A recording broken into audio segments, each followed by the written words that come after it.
Okay, so you had a little bit of homework from last week. Those of you who were at our shir last week. Last week we spent some time discussing in detail the world of korbanot, the world of sacrifices, trying to understand a little bit some of the different ideas for korbanot, the purpose of korbanot, the goal of korbanot, and I gave you a little bit of homework for those who had time, which was to take a look, if you remember, at the psukim that describe the Korban Pesach, which is obviously the Korban that is certainly central to the Exodus story itself, and during the times of the Beit HaMikdash was central to the Jewish avodah around Pesach, and is also somewhat central to our Seder night. And what I encouraged you to do was to take a look at the psukim describing specifically the Korban Pesach in Mitzrayim. And in Chazal, they differentiate between two different Korbanot Pesach. There was the Pesach Mitzrayim and what's called Pesach Lidorot. The Pesach Mitzrayim was one type of Korban, and the Pesach Lidorot, meaning the Korban Pesach that was generally done on an annual basis in the Beit HaMikdash, was different.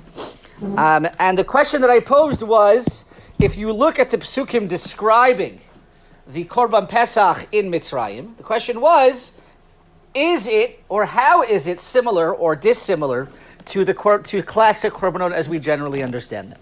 So I don't know how many people had time to do that, and therefore we're going to spend some time this morning going through some of those psukim in order to really set the tone for what I want to talk about today, which is gaining a greater understanding or an approach to what exactly was the Korban Pesach in Mitzrayim. So we'll start, because of some time, we'll do this a little bit quicker than normal. But if you look at source number 1, what I brought for us were the psukim in the Torah describing the commandment for the Korban Pesach that was done in Mitzrayim. So we're going to skip the first paragraph, the first few psukim. But to really understand, we have to understand the context. The context is as follows. In the very, very beginning, or I would say the very end of Perek Yud Aleph, HaKadosh Baruch Hu now declares to Moshe and Aaron, we're not going to see this psukim inside, this is the first paragraph, where basically God turns to Moshe and Aaron and says, okay, it's time. It's time to get ready to leave. It's time for the 10th Makkah. I am going to now go and bring the 10th plague amongst the Egyptians. From every single firstborn is going to die. And it is time for you to prepare to leave, because they're basically going to turn to you once they all start dying and they're going to say, get out of here. So we're almost at the pinnacle of the Exodus story. Right? God has turned to Moshe and said, it's time to go, everyone should get ready, etc. And then all of a sudden, there is a break between that narrative, and God commands two mitzvot. The mitzvah of Rosh Chodesh, HaChodesh Hazeh Lachem, and the mitzvah of Korban Pesach. And I'd like to spend a few minutes just going through with you these psukim together. So we're now in source number 1, the second paragraph, the beginning of Perek Yud Gimel. We'll read through the psukim together. I will translate. It's important to see the different aspects of the Korban Pesach. Vayomer Hashem el Moshe ve'el Aharon be'eretz Mitzrayim le'mor. God then says to Moshe and Aaron in Eretz Mitzrayim. Again, just to remember, God has just, right before this, said to Moshe and Aaron, I'm about to bring the 10th plague. Everyone's going to die, and they're going to tell you to get ready, and they're going to tell you to leave. And then Moshe then said, and Hashem says to Moshe, and Paro's not going to listen to anything I've told you before. He's going to be stubborn, but then once this plague comes, he's going to tell you to leave. So Vayomer Hashem el Moshe ve'el Aaron be'eretz Mitzrayim le'mor, HaChodesh hazeh lachem rosh chadashim, rishon hu lachem lechodshei hashana. So the first mitzvah we have here is the mitzvah of Rosh Chodesh. That Nisan is going to be the first of the many months, and the concept of Kiddush HaChodesh. We're not going to spend time on that for today, but it is an interesting question. Why is this the first mitzvah? Why does it have to be commanded here? Why did this have to happen before the Exodus? Why couldn't this mitzvah of Rosh Chodesh happen after the Exodus? It's an important question to consider. But then the Torah continues. Then HaKadosh Baruch Hu continues. Dabru el kol adas Yisrael le'mor, be'esor lachodesh hazeh v'yichu lahem ish sel lebeit avos sel habayis. On the 10th of the month, of this month, everyone should set aside a sheep, one seh for each household, one seh for each home. Ve'im yim'at habayit miyot miseh, And if a specific family won't be able to consume the full sheep, the full Korban Pesach for whatever reason, v'lakach hu u'shcheino hakarov el beito b'michsat nefashot ish lefi achlo tachosu el haseh.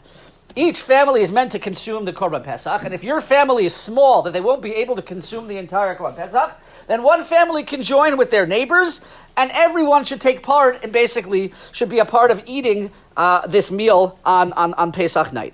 Set tamim zachar ben shana yelachem. Each sheep has to be whole, tamim, has to be without a blemish. Zachar, a male, 1 year old.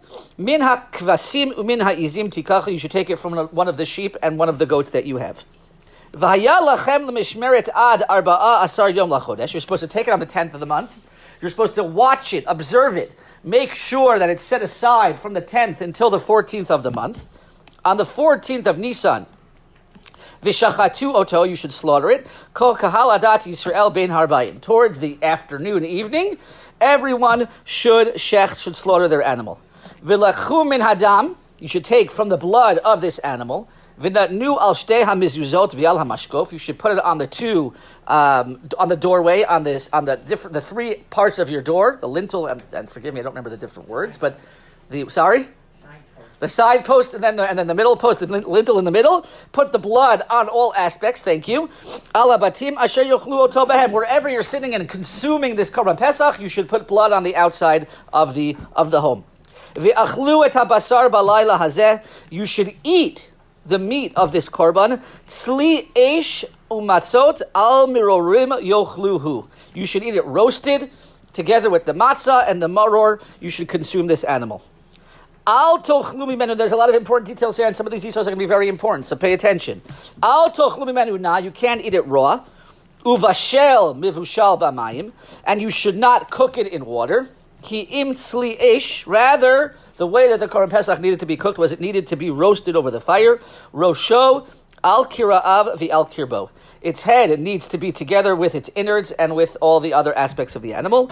Lo totiru mimenu ad boker. You have to make sure to consume it that night. You can't have any leftovers. V'hanosar mimenu ad boker ba'esh tisrofu. And anything that remains until the next morning must be burnt. V'kacha tochlu oto. And this is how you're supposed to eat the Korban Pesach, says the Torah, says HaKadosh Baruch Hu. Matnechem chagurim. You have to have your loins girded, ready to go. Na'alechem b'raglechem, your shoes on your feet. Makelchem biyadem, your stick in your hand. V'achaltem oto b'chipazon. Pesach hu la'Hashem. You should eat it with chipazon, traditionally understood to be with haste, ready to go, quickly. Pesach hu la'Hashem. It is a Pesach for HaKadosh Baruch Hu. Excuse me. Do 3 families had one animal? Correct. Excellent question. That's what it said earlier. Yes. If you were to estimate based on yours that you were not going to finish it, then you would combine with your neighbor. As with the Torah. So each individual did not. Ideally, exactly. It was meant to be a family event, which we're going to talk about. But if a family was able to say, "Hey, we only have X amount, and this is a very big sheep," so then you were able to combine it together with your neighbor. But an excellent question. That's exactly what the Torah says. Ve'avarti be'eretz Mitzrayim balayla. Then it says, HaKadosh Baruch Hu, I'm going to pass through Mitzrayim this evening. V'hiketi kol bechor be'eretz Mitzrayim. I am going to smite all of the bechor, all the firstborns in Eretz Mitzrayim, me'adam va'ad behema, from man to animal. V'chol Elohei Mitzrayim eseh shvatim ani Hashem. And I am going to create judgment for all of the gods of Mitzrayim. I am Hashem. Excuse me. V'hayahadam lachem leot al habatim. This blood is going to be a sign on your homes. Asher atem Hashem, that you are there. V'ra'iti et hadam. I am going to see the dam. Upasachti aleichem. I will skip over I will skip over your home. V'lo yeh bachem negef lemashchit b'hakoti be'eretz Mitzrayim. And by doing so, you will not. There will be no plague will come upon your home. Basically, by putting the blood, as we all know, by putting the blood outside the home, HaKadosh Baruch Hu will be poseach, which is where the name word Pesach comes from, will pass over the home, and nothing will happen to your home. So this is a general description of the different details of the Korban Pesach. And then just to see a few more psukim, 10 psukim later, HaKadosh Baruch Hu then continues to describe the commandment regarding the Korban Pesach. Vayikra Moshe, well, this is actually Moshe describing it to Am Yisrael, but also adds a few different elements. ויקרא משה לכל זקני ישראל ויאמר עליהם משכו וקחו לכם צאן למשפחותיכם ושחטו הפסח. Moshe commands Am Yisrael, grab, take, pull this animal, and then you should slaughter the Pesach. V'lakachtem agudat ezov utvaltem badam, and you should take an ezov, which is a hyssop tree, and you should dip it in dam. Asher basaf v'higatam el hamashkov ve'el shtei hamezuzot min hadam asher basaf. Vatem lo teitzu ish mi Pesach beito ad boker. You should put blood on the outside, and no one is allowed to leave their home. This is an additional thing which was not in the initial commandment. No one is allowed to leave their home the entire evening, the entire night of Pesach. V'avar Hashem lingof b'kol Mitzrayim. HaKadosh Baruch Hu is going to pass through all of Mitzrayim. V'ra'ah et hadam al hamashkov ve'al hamezuzot, and he is going to see the dam outside the home. Upasach Hashem al haPesach v'lo yitein hamashchis lavo al batechem lingof. And then God will not allow the mashchis, the destroyer, what seems to be the angel of death, to come into your home. Wouldn't he have known where the Jews are anyway? Excellent question. There are so many questions that we could ask about that, and it's an excellent question. Why does God need the blood in order to know where the Jews are? Doesn't God know where the Jews are? Okay. Well, let's think about that for a couple of minutes. Yes, you want a suggested answer, or you? The simple understanding is that it wasn't for God; it was for us, and that was part of our demonstration of faith in Him. But we'll touch upon that in a little bit. Continues the Torah just to see a few more psukim. Ushmartem et hadavar hazeh lechak olecha lechak lecha ulevanecha ad holam, and you should watch this, guard this as a rule for you and your sons for forever. And then the truth is that without getting into all, without seeing the rest of the psukim inside, the Torah then describes and says that if your son asks you what is this all about, you should explain to him what this is all about, which again, as we know, are the psukim which introduce the story to our children. And from there we have, and the Haggadah, the description of the different ways that we answer this question to our four children. So the question that I want to just pose once again, after going through all of these details, and there were a lot of details, a lot of different aspects to the Korban Pesach. My question to you is as follows. Is this a classic Korban or not? Or another way of saying this is, in what way was this like a classic Korban? And in what way was it not like a classic Korban? Anyone have any ideas? What? Yes? Well, what was different was that you had to set up the people in advance who's going to eat with the Korban, with you. Okay, so what was one thing that was unique was, which is true, by the way, not just of Pesach Mitzrayim, but is also true of Pesach Ledorot every single year, is one of the unusual halachot of Pesach is that every single person needed to be appointed, that you're going to be a part of this. But everyone needed to be, before the Pesach was shechted, before the animal was slaughtered, you needed to have people who were appointed to go to different groups. You couldn't just join. You couldn't just show up in the middle of the meal and say, hey, can I have some? You had to be designated as part of this chabura of people who were going to eat from this Korban Pesach. And that's true not just of Pesach Mitzrayim, that's also unusually true of the Korban Pesach on an annual basis. But let's take a step back. General questions. What do we normally understand? What makes something a Korban? Let me ask you this in general. What makes something a Korban as opposed to an animal that I'm simply slaughtering in order to eat it? What are the defining characteristics of a Korban? Place. What do you mean by place? Where you shecht it. Where you shecht it, meaning? You bring it to the base of What makes something a korban? Beit HaMikdash, Mizbeach. Is there a Mizbeach here? No Mizbeach. Okay? You'd think that would be the defining characteristic. A step further.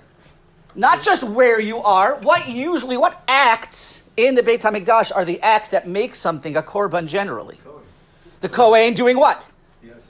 He has to do the shechting, but what else does he have to do? Sprinkle the blood. The defining characteristics, and by the way, I just want to say much of what we're going to say in this area, this is something that I read in an article by Rabbi Yonatan Grossman, who's a Ram in Yeshivat Har Etzion. He points out all of the different aspects here. He says, if you look here, this Korban Pesach, which we call Korban Pesach Mitzrayim, is missing some of the most fundamental aspects of a Korban. There's no Mizbeach. There's no sprinkling of the blood on the Mizbeach. And yet, at the same time, there are many aspects about this that are similar to a korban. What aspects, what details about this halacha, about the way that this had to be brought, remind us, are echoes of a korban? What kind of animal could I bring here? What animal had to be brought for this? It had to be a seh, ben shana, timi, ma. It had to have no blemishes. It had to be about a year old. It had to be a sheep. These are not, again, every korban in the Beit HaMikdash had different rules, what animals you brought it from and how old they were supposed to be. But something which is ben shana timima usually indicates we're talking about a korban. What else? Anything else sound familiar? There's no chametz on the Mizbeach. Excellent. Okay, we're going to get to that as well. If you look here, we're going to get to that as well. Here we have this idea of no chametz, and that's generally something which applies to a mizbeach. The halacha says, if you look at source number, I think I brought it here, source number 5, Kol hamincha shetakrivu laHashem lo teaseh chametz, ki chol seor v'chol sedvash lo saktir menu yishel Adonai. There's a general rule. A mizbeach is not allowed to have any chametz. Here we also didn't have any chametz. Good. More than that, though, what is the halacha that we generally learn about if a person brings a korban and something is left over? What's the halacha? No sar. What's no sar? No sar means if I have left over, I'm not supposed to eat. And again, each korban had different rules. Some were 1 day and 1 night. Some were 2 days and 1 night. Some were 2 days and 2 nights. But the point was, if I left it over longer than the time it was supposed to be eaten, that was called no sar. And what did I have to do? I had to burn it. What does the Torah tell us about the Korban Pesach? If you go back... Like in English, no sir. No sir, exactly. Okay, if you look here in Pasuk Yud, that we just read, Lo totir mimenu ad boker, you're not allowed to leave it till the next morning. V'hanotar mimenu, anything which is left over, no sar, the same language, ad boker ba'esh, tisrofu. You had to burn it. If you look at source, another one, which Rabbi Grossman points out, is if you look at Pasuk Tet, the way the Torah describes how you're supposed to eat it. Ki im tzli esh rosho al kra'av ve'al kirbo. You're supposed to roast it, its head, together with certain other parts of the animal. Rabbi Grossman points out that if you look at source number 2, I'm pointing out if you look at source number 2, but he points out the pasuk, it reminds us of another korban. The korban chatas, that language of it being eaten al kirbo ve'al kra'av, is indicative, is an echo of another korban. Source number 2, Kasher Yuram, Mizevech Hashlamim, V'hiktiro HaKohen Al HaMizbach HaOlah. Just like certain parts of the animal were taken from the shlamim, you should burn it on the Mizbeach. Ve'et or hapar, and the hide, ve'et kol bisaro, and the meat, Al Rosho, V'al Kra'av, V'kirbo Urpirsho. You're supposed to burn it together with parts of the animal. So we see here, on the one hand, there's echoes, certain halachot, that seem to indicate this is a korban. On the other hand, we're missing the most fundamental aspects of a korban. There's no mizbeach. There's no zrikat hadam. So in what way is this, if anything, what is this really? If we think about it, what is the Korban Pesach in Mitzrayim really? It's real, well, good, okay. The way I would say it, we'll get to that in a second, but I would say what it really is, if you look at it very closely, is a family meal. It's a family meal with special rules. But then if it's just a family meal, then what are the reasons for all those rules? So, again, we have something that seems to be, on the one hand, very similar to korbanot, but missing the fundamental aspect of korbanot. What exactly is going on here? Yes, you want to make a suggestion? The question, mainly the use of the word korban is you're pointing out. Because, first of all, why should it model what was done in the Beit HaMikdash if they're doing it, Earlier. 1,000 years earlier? Correct. And, Oh no, 1,000 earlier, but meaning in the whatever. We don't know what was done in the Mishkan, but yes. a great amount of time in the Beit HaMikdash should have echoed this. Good. And I think that's, yes, correct. Meaning, when I'm bringing you, obviously the psukim I'm bringing you are psukim that are relevant, that are going to come after this. But yet at the same time, once we have the model of korbanot that we do, we can now look back and try to understand what exactly was going on here. Sure. Went to something more simplistic, which is, here they say that at this meal, you're supposed to have the makel and put the dam on the... Okay, good. How come that was not incorporated into the meals that we have? Oh, okay. So, in terms of the meals that we have today, I don't want to get into that. That's a separate question, which is how similar our Seder night is to what was done in Mitzrayim. Versus, by the way, there are some people who take a makel, and there are some people who put the matzah. Meaning, there are people that do different things in terms of how we incorporate. I don't want to spend too much time on that because it's a good question. It's a good question, but I want to first try to understand what happened there, and then we can get into a discussion about what's appropriate for us to commemorate that. So, you touched upon it very, very briefly, but the truth is that I was a little bit misleading in the way I described this. Because I said that there was no sprinkling of the dam. The truth is there is sprinkling of the dam. There is sprinkling of the dam here in Mitzrayim. Where is there sprinkling of the dam? On the outer door, on the wall. And not only that, the way the Torah describes it, or the way Moshe describes it is, Vayitzbol, you're supposed to dip the Azov, and you're supposed to put it around the entrance to your house. Look at source number 3. It is an amazing source number 3. It's an incredible source. A Gemara in Maseches Pesachim. The Gemara says as follows. Ha Tana Rav Yosef. Rav Yosef says the following thing. Shlosha mizbechot hayu sham. I said there weren't any mizbechot. In fact, there was a mizbeach in Mitzrayim. Or 3 of them, the way he describes it. What were the 3 mizbechot? Al hamashkof, v'al shtei hamizuzot. There was a sprinkling of the blood, and there was a mizbeach. What was the mizbeach in Mitzrayim? It was the outside of the home. Take it a step further. What exactly is happening here? The way that I understand this Gemara, and I think this is implied, this is what Rabbi Grossman suggests as well. He says, you want to know what the mizbeach was in Mitzrayim? The mizbeach in Mitzrayim was the Jewish home. The Jewish home became and was sanctified in Mitzrayim. It was the precursor to the Mizbeach.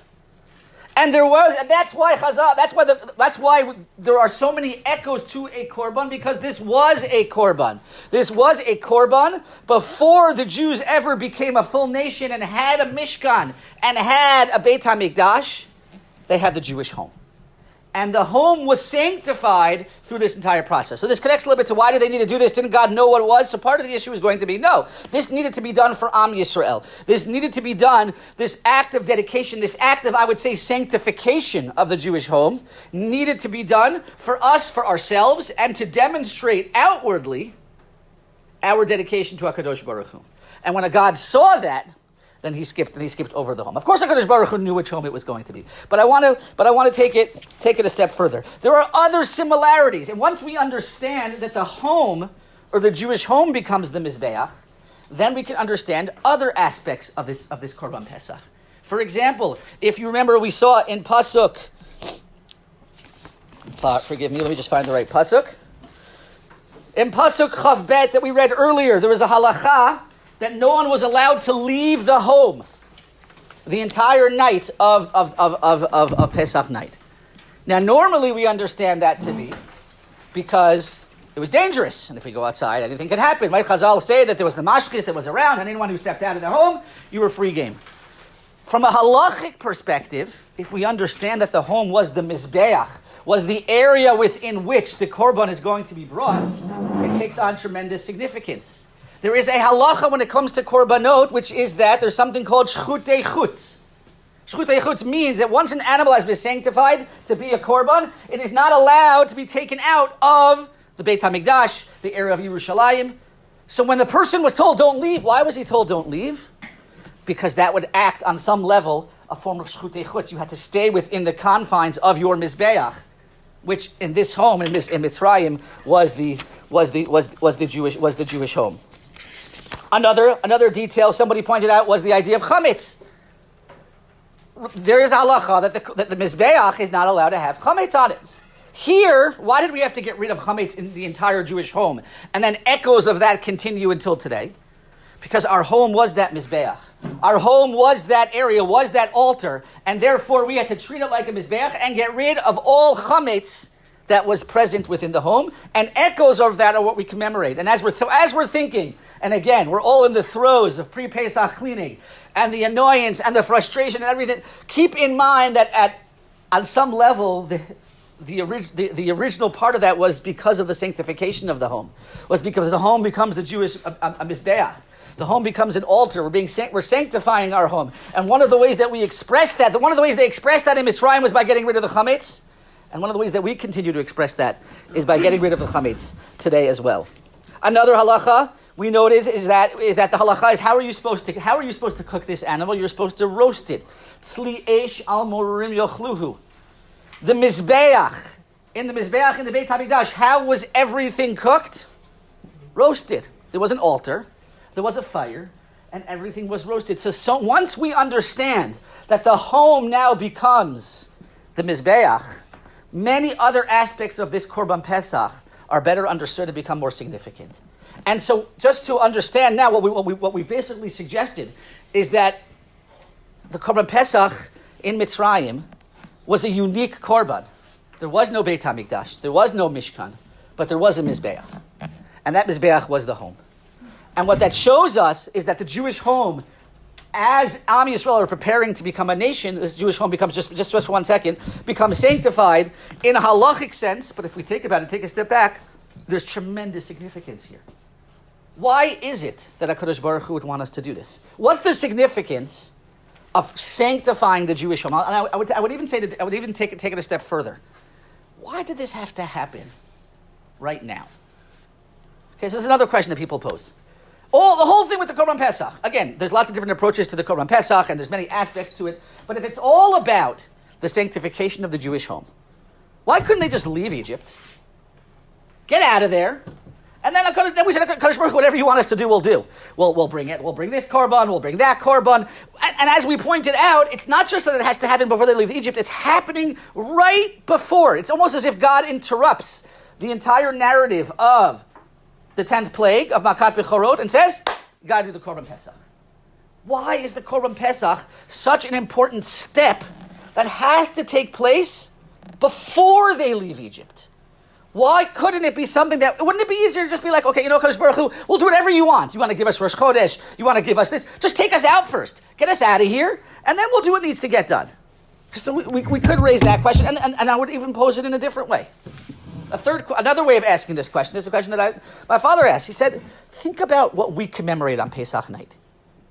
Okay, usually, when a person has some kind of event that happens, that they want to commemorate, they commemorate the actual event of freedom. The actual event of leaving Egypt. We don't commemorate the actual event of leaving Egypt. We commemorate the night before we left Egypt, when we all sat around having a Korban Pesach. If anything, what should we be doing? We should be commemorating, we should be waiting until the next day when they all left and doing whatever we're going to do to commemorate. Why is it that the way that we commemorate leaving Egypt is not the event itself, but it's the Korban Pesach that we do the night before? Why does it all have to happen? Why does it have to happen before we leave Egypt? And why do we commemorate it before we leave Egypt? Why do we commemorate that evening specifically? Yes, well then... Perhaps before a nation was born. I mean, the blood on the doorpost talks about the blood of birth. The position of the seh is a fetal position. I mean, all of the symbolism is there. For birth. Correct. Okay, yafeh. I've heard that Rabbi Foreman has an entire idea where he suggests it's about the birthing. But even before that, yes. Before you can birth a nation, there has to be a very strong, holy, solid family unit, because Yisrael is impossible without it. Yafeh. Beautiful. So I want to just stop for 1 second, and then we'll get to you in a second, just because what she has suggested is exactly what my father suggests. My father suggests that it had to happen before the nation was born. Because before the nation was born, as we're about to become a nation, as we're about to leave Egypt and form that unit of a nation, HaKadosh Baruch Hu reminds us the most fundamental and important unit in this nation is the family unit. If the family is strong, if the family does what it's supposed to do, then the nation will be strong. And so HaKadosh Baruch Hu turns to OUisrael and says, you're about to become a nation. This nation is about to be born. And you want to know the most important thing you can do to prepare for that? As you're also holding the stick and getting everything ready and get ready to go home and have a family meal. Spend time around the table. Sit with your family, process what is going on, and strengthen that unit. Look at source number 6. Source number 6 for you, and then we'll get back to your comment/question. God deliberately refrains from marking the birth of the Jewish nation with constitutional conventions, mass rallies, or declarations of independence. Each Israelite is, instead, commanded to return to the privacy of his home, where he is participate in the family meal that is the Korban Pesach. By insisting upon a retreat to the home as a prelude to our nation's birth, God delivers a simple yet powerful message. As you begin to prepare your historical journey, stop and mark this evening within the societal unit most critical to your success. Remember always that your survival will depend upon the health of the family. If the family is strong, if the home fulfills its educational role, your people will be strong and your nation will endure. The Jewish home is and always has been the single most important educational unit in the perpetuation of our people. What our children learn at home, more than what they learn in any other setting, indelibly shapes both their knowledge of and attitude towards Jewish tradition and practice. Furthermore, Jewish experience will be enriched across the centuries, not only by the nuclear family, but by this extended family as well.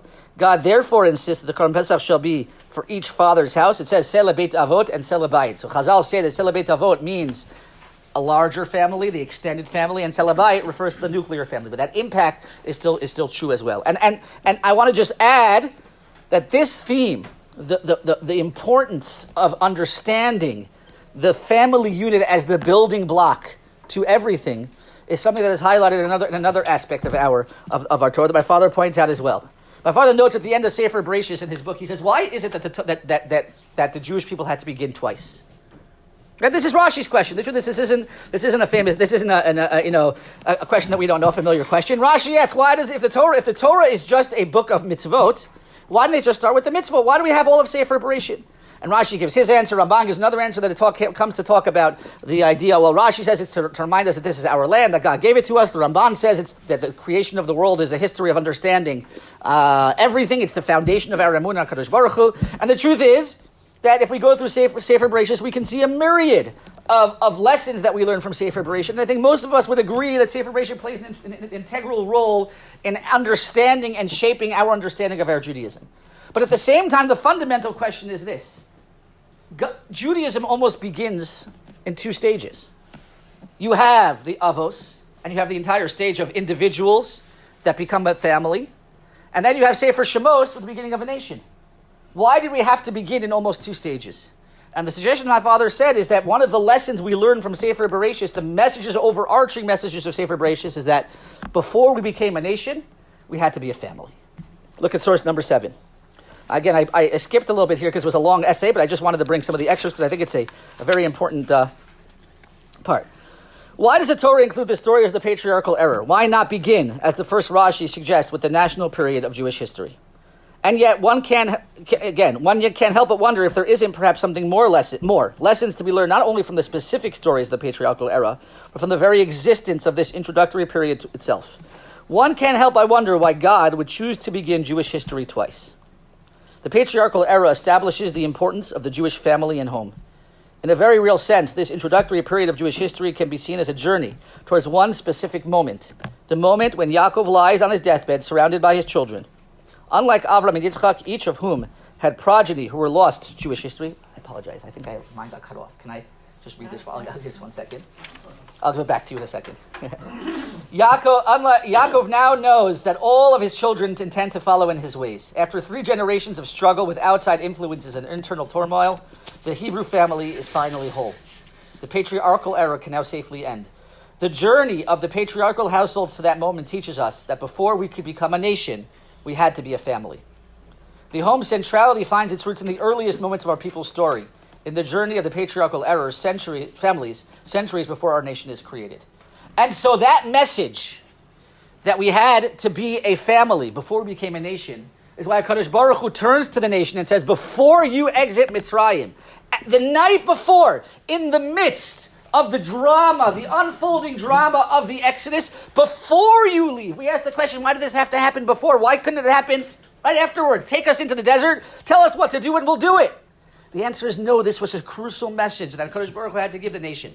As they're preparing to become a nation, Hashem says, go back. Remember that the most important unit in the Jewish nation is the family. And as successful as the family is, that is how successful the Jewish nation will be. And so the night before they leave, the Torah tells her, is it a shared meal? It is a family meal. But it's not just a family meal. It's a family meal within the sanctified home. The home with the blood of the Mizbeach on it, representing the sanctity of that home, representing the Kedusha of that home.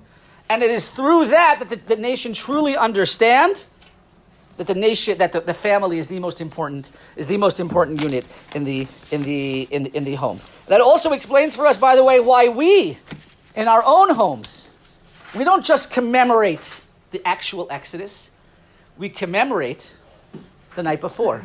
We commemorate that lesson of the importance of the family, the holiness of the family. The only mitzvah in the Torah that there is an explicit commandment of V'higadata lebincha bayom hahu lemor. Why this? Of all the mitzvah in the Torah, everything's important. Sorry, translate, yes. V'higadata lebincha means, and you should tell your sons on that day. There is a specific commandment, a biblical commandment, to tell the story of the Exodus to our children. Every mitzvah I should be telling to my children. Every single mitzvah that I do, I want my children to do, I should be relaying that message. Why am I specifically telling this message to my children? This mitzvah. Because this mitzvah is the mitzvah of family. Understanding the importance of continuity, understanding the importance of relaying the Mesorah from parent to child. That meal that we have on Seder night is commemorating the meal that they had, remembering the holiness of the family home, and the crucial nature, the central nature that it plays within the overall Jewish picture. Yes, I'm sorry, you waited patiently. No problem. I actually, unfortunately, it added to one other thing I want to say. So, when Aliyah, I thought I was coming to join amongst the family. Absolutely. And absolutely. One second, I just want to comment on that piece, and there's a couple of other points. So what you're pointing out is that the other message is not just about the sanctification of the nuclear family, but it's a recognition and an understanding that all of the Jewish people are a family. Which is why, by the way, Aaron Israel, my father likes to mention this as well, we feel more comfortable saying things to complete strangers that we normally wouldn't in another country, because after all, we're all family, right? It's that person who yells at you to put on a sweater or to bring this or to do home or take care of your kid or this or that. They're doing that because in the end of the day, we're all just a family as well. Yes, 100%. One other detail, which is, no one here knows my name, and I don't know. Yafeh. So, how do we? So therefore, we're all a family. Yes. Everybody should The learn it. Korban is also maybe a way of getting close to God. Or, Absolutely. No, wait a second. Because you're sacrificing the God of the Egyptians. Correct. And I think that's a really important Correct. point. There are many other aspects. Correct. You're saying that you believe in God, and this is not. Absolutely. There's no question that there are many other lessons here from the Korban Pesach, and one most prominent among them is the fact that we're taking the God of the Egyptians and slaughtering it. Absolutely. I wasn't focusing on that piece specifically here, but that is certainly an important message and an important lesson of what's being done here, which also connects to what we have been talking about. Your question about why didn't God know? The answer was, well, it took a lot of courage for the Jews to do what they did and put that blood on and therefore God responded in kind. Yes. This message resonates today with Achdut. Absolutely. When they started to fire against us, we finally got together. We got together. I live in a neighborhood where one Shabbat, 3 fathers were in the army, 3 women with 15 children had a Shabbat together. Yafeh, correct. Eventually, Meaning, another time, one of the young people was killed. The whole community got together Absolutely. to pay Shiva visits. absolutely, the unity is something that we need to. Unfortunately, we only think of Achdut. Well, let's hope that it'll continue. Let's hope that We don't need any more wars. Hope Be'ezrat Hashem we don't need any more wars in order to continue. I just want to kind of bring everything together. What we've suggested today. The question we started with is in what way is the Korban Pesach of Mitzrayim similar to the Korban Manot that we had discussed last week, the general sacrifices. We noted there were many similarities, certain halachot that were similar to Korbanot in general, and yet what seemed to be missing fundamentally was the fundamental aspect that defines a Korban, which is the Beit HaMikdash, the Mishkan, and the Mizbeach. And the question we asked was, how can this be a Korban if it's missing that? And the suggestion that was made based on the Gemara in Pesachim was that in fact there is a Mizbeach, and this is the precursor to the Mizbeach itself, which is in Mitzrayim the Mizbeach was the Jewish home. The Jewish home was sanctified and became the Mizbeach, which is why certain halachot like no chametz, not leaving the home, only roasting inside the home, were aspects that are generally limited specifically to the Mizbeach itself. And Dafka here, that's where HaKadosh Baruch Hu is basically saying your home now becomes the Mizbeach for one evening, and many halachot that apply to Mizbeach now apply to that. What's the message behind that? We suggest that the message behind that was the importance and the recognition of the Jewish home. The Jewish home is the building block of the Jewish nation. And so HaKadosh Baruch Hu turns to Am Yisrael and says, before you leave Egypt, what you need to do is first, before you become a nation, you need to first be a family, which we pointed out mirrors the message of Sefer Bereshit coming before Sefer Shemot, that in order for us to become a nation, we had to first be a family. We're reminded of that as HaKadosh Baruch Hu turns to the Jewish nation the night before they're supposed to leave and says, the best thing you can do to prepare for leaving Egypt is to celebrate is to sit there and commemorate as a nuclear family and to be there together. And that also explains why this had to be done before they left Egypt, because it was a message that they needed to be inculcated within them before they left Egypt. Now, once we understand that, we can now understand a little bit more, and we mentioned this, but just to kind of bring it all together. Now let's turn to that's Pesach Mitzrayim. There's also something called Pesach Lidorot, which was every single year. We as a nation would bring the Korban Pesach. Just one quick idea that I want to share with you. One of my favorite Divrei Torah on the Haggadah that's connected to this is a question that Rav Soloveitchik asks regarding the end of the Haggadah. The end of the Haggadah, we know we sing L'Shana Haba B'Yerushalayim. And the question he asks is: there's 2 times of the year that we sing L'Shana Haba as a formal part of our text. Once is on Pesach night. The other one, anyone remember?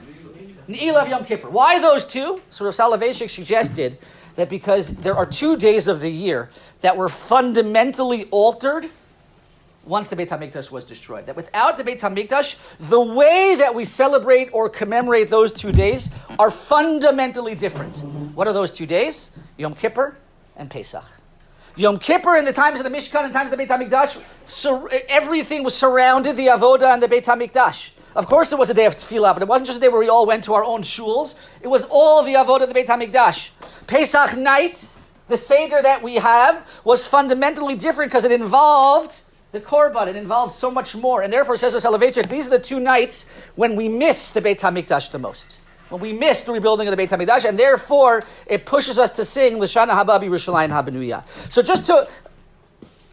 Again, remember, what was the Korban Pesach in Lidorot? It was a Korban where everyone was done in the Beit HaMikdash, but it was different. It was different than your classic Korban. It wasn't just eaten by the Kohanim. It wasn't shechted on the Mizbech. The blood was sprinkled on the Mizbech. How was this eaten? As a family.